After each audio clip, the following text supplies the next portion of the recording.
이 시간에 읽은 척 책방. 안녕하세요. 성신여대 겸임교수이자 테크, 비즈니스, 인문 테마의 글을 쓰고 있는 작가 이시안입니다. 후회하지 말자라든가 내 사전에 후회는 없다라고 말하시는 분들을 간혹 보게 되죠.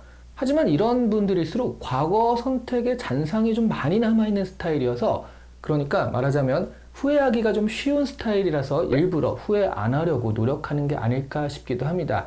하지만 오늘 소개해드릴 책을 보시면 굳이 그렇게 후회를 안 하려고 노력하지 않아도 될 것 같습니다. 이게 무슨 소린가? 네. 그러니까 너무 후회라는 것에 집착하지 않으셔도 될 것 같다는 얘기죠. 오늘 소개해드릴 책이요, 후회가 우리 삶에 얼마나 도움이 되는가를 알려주는 책이거든요. 다니엘 핑크의 후회의 재발견입니다. 크게 3부로 나뉘는데요. 1부는 후회 다시 보기로 후회의 순기능에 대한 이야기를 하고 있습니다. 2부는 후회 파헤치기로 후회가 굉장히 다양해 보이지만 본질적으로는요, 4가지 정도의 유형으로 정리가 된다고 하죠.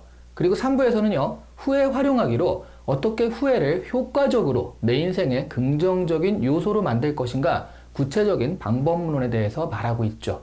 저는 이 중에서요, 2부의 후회의 종류가 굉장히 흥미로웠는데요.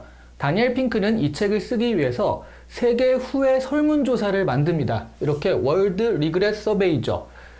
그렇게 만들어서 여기에 응답을 하신 분이 105개국 1만 6천 명의 의견을 모읍니다. 후회의 종류가 처음에는 무척 다양해 보였는데 사실 사람들이 많이 하는 후회는 크게 4가지 종류로 나뉘어 있다는 것을 발견하게 돼요. 기반성 후회, 대담성 후회, 도덕성 후회, 그리고 관계성 후회입니다. 기반성 후회는요, 그 일을 했더라면의 후회라고 할 수 있습니다. 그러니까 어떤 선택의 상황에서요, 이 회사 말고 저 회사, 2가지 선택 중에 그때 이 회사 오지 말고 저 회사를 갔더라면, 남사친 여사친 썸 타는 가운데 이때 고백을 할까 말까 하다가 안 한 것에 대한 후회, 아니면은 그때 결혼을 하자고 하는 것을 과감하게 거절했어야 하는데, 이런 후회하시는 분 진짜 많거든요. 네, 어쨌든 그런 안 한 일에 대한 후회죠. 과거 선택의 상황에서 내가 안 한 일에 대한 후회라고 할 수가 있어요. 반면 대담성 후회는요, 그때 조금 더 위험을 감수했더라면 이라고 할 수 있는 후회입니다. 대담성 후회는요, 조금 더 적극적이고 용기 있게 행동하지 않아서 성장의 가능성이 좌절당한 것에 대한 후회입니다.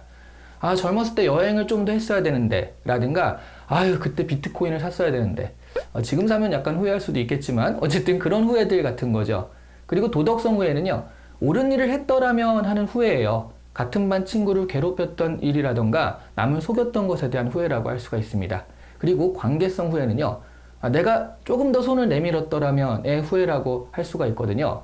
가족이나 친구 관계에 대한 후회가 주를 이루죠. 조금만 노력했으면, 내가 전화 한 통화 더 했으면, 말이라도 조금 더 좋게 했으면 하는 그런 얘기들인데, 그런 노력으로 관계가 훨씬 좋아질 수 있었는데 그것을 안 해서 생긴 결과에 대한 후회라고 할 수 있습니다. 저는 이 책을 보면서 깜짝 놀란 게요, 어떻게 보면 굉장히 뻔한 이야기일 수 있잖아요. 왜냐하면 후회하는 것이 똑같은 실수를 반복하지 않는다는 면에서는 굉장히 사람들에게 필요한 일이다라는 것을 직관적으로 우리 모두가 알 수 있는 그런 사실이라고 생각을 하는데, 그걸요, 책 한 권 분량으로 뚝딱 만들어내는 능력에 깜짝 놀랐습니다.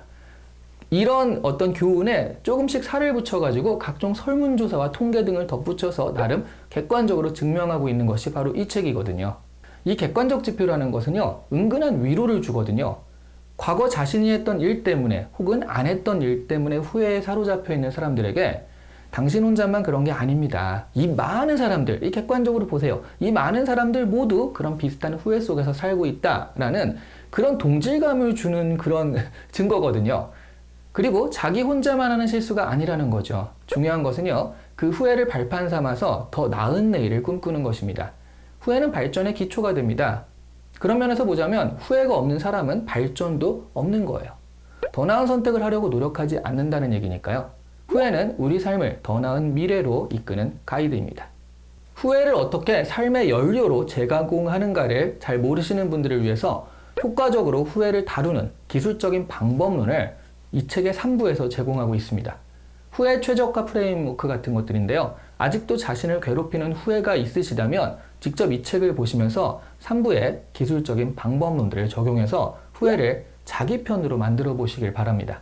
저는 이 책에서요, 소개한 중국 속담 하나가 굉장히 인상 깊었거든요. 바로 이런 말이에요.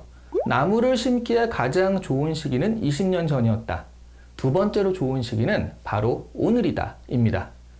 외국어 연습을 시키는 교재들을 보면요, 빈칸에 같은 문법 구조를 반복해서 연습시키는 형태들이 있거든요. 그것을 드릴이라고 하는데요. 반복 학습이죠.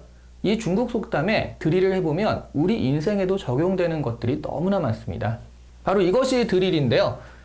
얼마나 진지하면 이렇게 궁서체로 썼겠습니까? 굉장히 진지하다는 얘기인데요. 어디에 가장 좋은 시기는 20년 전이었다. 두 번째로 좋은 시기는 바로 오늘이다.